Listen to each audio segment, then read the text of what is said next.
Assalamualaikum warahmatullahi wabarakatuh. Halo, perkenalkan nama saya Nuraini Dulestari dengan NIM 2211476023. Di sini saya akan menjelaskan tentang arsitektur komputer. Nah, sebelumnya, arsitektur komputer ini adalah bidang yang sangat penting di dalam ilmu komputer dan teknologi informasi. Seiring berkembangnya teknologi dengan pesat, kebutuhan akan sistem komputer yang efisien, cepat, dan andal juga meningkat.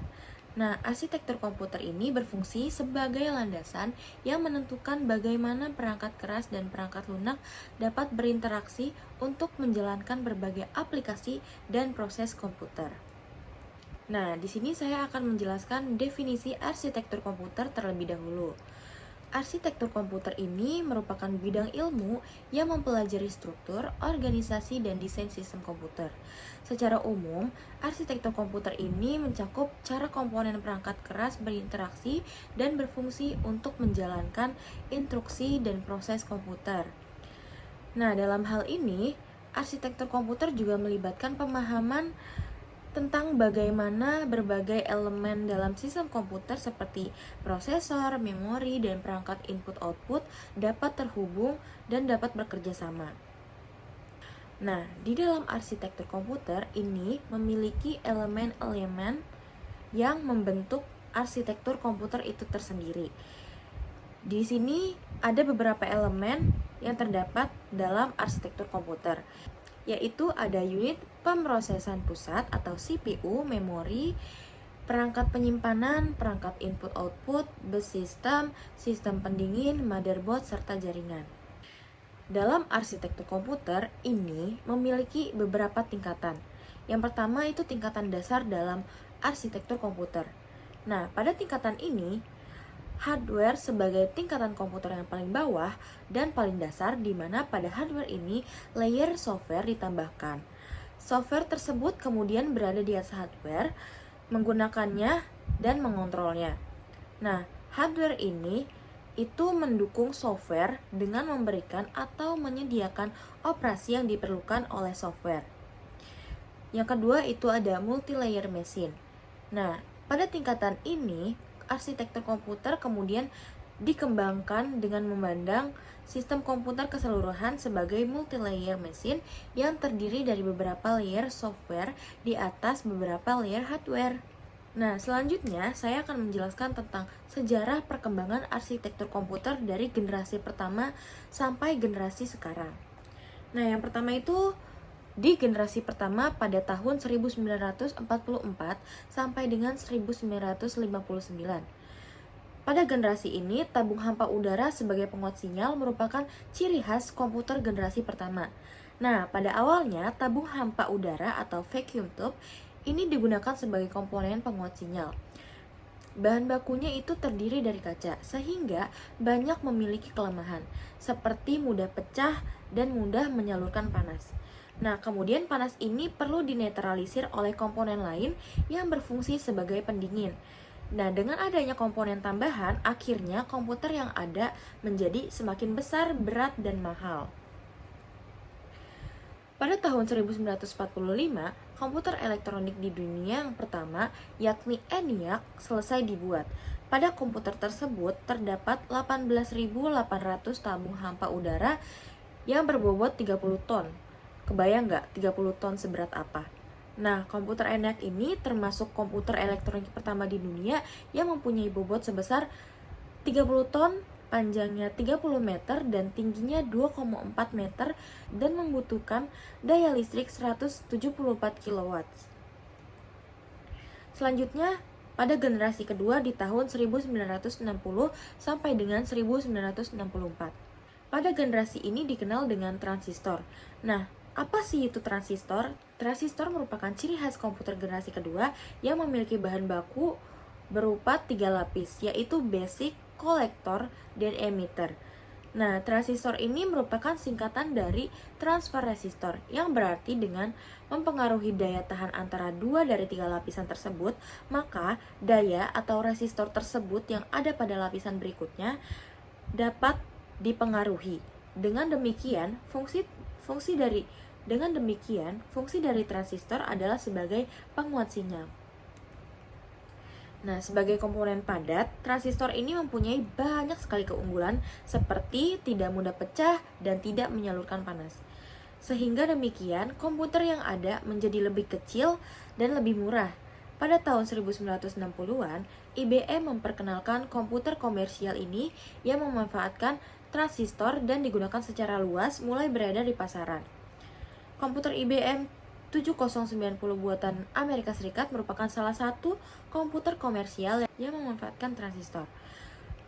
Nah, kemudian komputer ini dirancang untuk menyelesaikan segala macam pekerjaan, baik yang bersifat ilmiah ataupun komersial. Nah, karena kecepatan dan kemampuan yang dimilikinya, itu menyebabkan IBM 7090 ini menjadi sangat populer pada saat itu. Selain IBM 7090, itu ada lagi komputer generasi kedua lainnya, seperti IBM seri 1400, NCR seri 304, Mark IV, dan Honeywell model 800. Selanjutnya, pada generasi ketiga di tahun 1964 sampai dengan 1975. Pada generasi ini, konsep komputer semakin kecil dan semakin murah dari transistor, yang akhirnya memacu orang-orang untuk terus melakukan berbagai penelitian. Nah, dari ribuan transistor tersebut, akhirnya berhasil digabung dalam suatu bentuk yang sangat kecil. Secuil silisium yang mempunyai ukuran beberapa milimeter berhasil diciptakan. Sehingga inilah yang disebut sebagai integrated circuit atau IC chip yang merupakan ciri khas komputer generasi ketiga. Selanjutnya generasi keempat pada tahun 1975 sampai dengan saat ini. Nah, komputer generasi keempat ini masih menggunakan IC chip untuk pengolahan dan penyimpanan data. Komputer generasi ini dinilai lebih maju dikarenakan di dalamnya terdapat beratus ribu komponen transistor yang membuat IC komputer generasi ini dinamakan pengintegrasian dalam skala yang sangat besar. Pengolahan data dapat dilakukan dengan lebih cepat atau dalam waktu yang sangat singkat. Media penyimpanan komputer ini juga lebih besar dibanding generasi sebelumnya. Pada komputer generasi ini juga sering disebut dengan komputer mikro. Contohnya itu seperti PC atau personal komputer yang biasa kalian dengar. Nah, teknologi IC komputer generasi ini membedakan antara komputer mikro dan komputer mini serta mainframe. Generasi ini juga mewujudkan satu kelas komputer yang disebut dengan komputer super. Selanjutnya yang terakhir itu generasi kelima, yaitu generasi saat ini sampai dengan masa depan nanti. Nah, pada generasi kelima, dalam sejarah evolusi komputer, merupakan komputer impian masa depan. Kenapa begitu? Karena ia diperkirakan mempunyai lebih banyak unit pemrosesan yang berfungsi bersamaan untuk penyelesaian lebih daripada satu tugas dalam satu masa. Komputer ini juga mempunyai ingatan yang amat sangat besar sehingga memungkinkan penyelesaiannya lebih dari satu tugas dalam waktu yang bersamaan. Nah, komputer ini juga mempunyai kepandaiannya tersendiri, yaitu seperti merespon keadaan sekeliling melalui penglihatan yang bijak dalam mengambil sesuatu keputusan bebas dari pemikiran manusia yang disebut dengan artificial intelligence. Banyak sekali kemajuan di bidang desain komputer dan teknologi semakin memungkinkan pembuatan komputer generasi kelima. Nah, dalam arsitektur komputer, ada beberapa hal yang mempengaruhi efisiensi dan kecepatan pemrosesan data. Yang pertama itu pada organisasi CPU-nya. Pada desain CPU yang menggunakan beberapa inti atau multicore memungkinkan pemrosesan paralel, di mana beberapa instruksi dapat dieksekusi secara bersamaan. Ini meningkatkan throughput dan mengurangi waktu pemrosesan untuk aplikasi yang dapat memanfaatkan paralelisme. Teknik pipelining ini juga membagi eksekusi instruksi beberapa tahap, sehingga beberapa instruksi dapat diproses secara bersamaan dalam berbagai tahap. Selanjutnya pada memori dan cache. Desain hierarki memori yang baik termasuk penggunaan cache L123, RAM dan penyimpanan sekunder ini dapat mengurangi latensi akses data. Cache yang lebih besar dan lebih cepat menyimpan data yang sering diakses sehingga dapat mengurangi waktu yang dibutuhkan CPU untuk mengambil data dari memori utama. Nah, teknik pengelolaan memori yang efisien ini, seperti paging dan segmentasi, dapat meningkatkan penggunaan memori dan mengurangi waktu akses yang pada gilirannya meningkatkan kecepatan pemrosesannya. Selanjutnya ada bus dan jalur data. Nah, lebar bus data yang lebih besar memungkinkan transfer data yang lebih cepat antara CPU, memori, dan perangkat input-output. Ini mengurangi waktu yang dibutuhkan untuk memindahkan data antara komponen. Desain bus yang efisien juga seperti penggunaan bus terpisah untuk data dan alamat dapat meningkatkan kecepatan transfer data dan mengurangi kemacetan.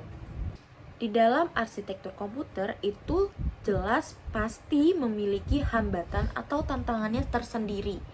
Nah, kemajuan teknologi komputasi awan, IoT atau Internet of Things, dan AI menghadapi berbagai isu dan hambatan, termasuk masalah keamanan dan privasi data, keterbatasan infrastruktur, serta tantangan dalam integrasi dan interoperabilitas sistem. Selain itu, kurangnya pemahaman dan keterampilan pengguna juga menjadi kendala dalam adopsi teknologi ini. Selanjutnya, tren dan inovasi yang diharapkan dalam arsitektur komputer ini. Tren dan inovasi yang diharapkan mempengaruhi desain arsitektur komputer di masa mendatang meliputi integrasi kecerdasan buatan atau AI dalam arsitektur CPU, penggunaan teknologi digital dalam pelancangan, serta penerapan konektivitas 5G dan augmented reality. Nah, kesimpulannya, desain arsitektur komputer ini memainkan peran krusial dalam menentukan efisiensi, kecepatan, dan kemampuan sistem komputer untuk memenuhi kebutuhan pengguna di era digital yang terus berkembang. Dengan kemajuan teknologi seperti komputasi awan, Internet of Things atau IoT, dan kecerdasan buatan atau AI, arsitektur komputer harus beradaptasi dan berinovasi untuk menghadapi tantangan baru dan memanfaatkan peluang yang ada. Pada tren masa depan seperti penerapan AI untuk otomatisasi, konektivitas yang lebih baik melalui teknologi 5G, serta integrasi augmented reality atau AR atau VR bahkan akan membentuk cara kita merancang dan menggunakan sistem komputer. Namun, tantangan seperti keamanan data, interoperabilitas, dan kebutuhan akan tenaga kerja terampil tetap menjadi isu yang perlu diatasi. Dengan mengatasi tantangan ini dan memanfaatkan inovasi yang ada, arsitektur komputer dapat terus berkembang untuk memenuhi tuntutan dunia yang semakin kompleks dan terhubung. Nah, cukup sekian penjelasan mengenai arsitektur komputer yang bisa saya jelaskan dan bisa saya pahami. Semoga mudah dimengerti dan dipahami oleh kalian semua. Kurang lebihnya mohon maaf. Wassalamualaikum warahmatullahi wabarakatuh.